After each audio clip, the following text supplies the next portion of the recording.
Exit poll को लेकर भोपाल से बीजेपी के प्रत्याशी आलोक शर्मा का भी बड़ा बयान सामने आया। खास बातचीत में हमसे उन्होंने कहा कि बीजेपी एमपी में क्लीन स्वीप करने जा रही है।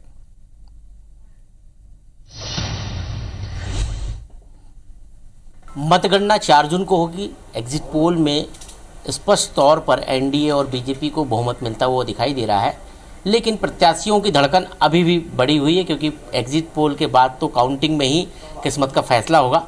मेरे साथ भोपाल लोकसभा से बीजेपी के प्रत्याशी आलोक शर्मा है, उनसे बातचीत करते हैं। आलोक जी, एग्जिट पोल में तो सरकार बन रही है, लेकिन आपकी जीत को लेकर आप कितना आश्वस्त है? क्योंकि प्रत्याशी के नाते धड़कन तो बढ़ी हुई है।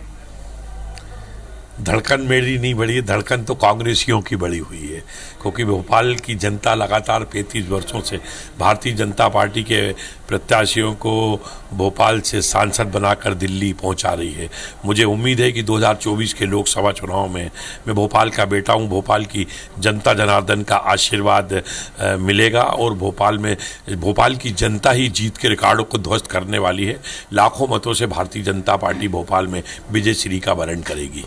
एग्जिट पोल में जो बीजेपी और एनडीए को सीटें मिल रही है और मध्य प्रदेश में भी 29 सीटों में से ज़्यादातर सीटें भारतीय जनता पार्टी के पास जा रही है एग्जिट पोल में, क्या कहेंगे एग्जिट पोल में? ज़्यादातर सीटें नहीं, 29 की 29 सीटों के ऊपर मध्य प्रदेश में कमल खिल रहा है और इस बार भारतीय जनता पार्टी के सभी 29 की 29 लोकसभा सीटों के जो प्रत्याशी हैं वो प्रचंड बहुमत से जीतेंगे।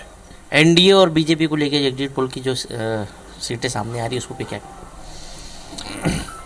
एनडीए और बीजेपी के को जो सीटें दे रहा है एग्जिट पोल, उस पर क्या कहेंगे?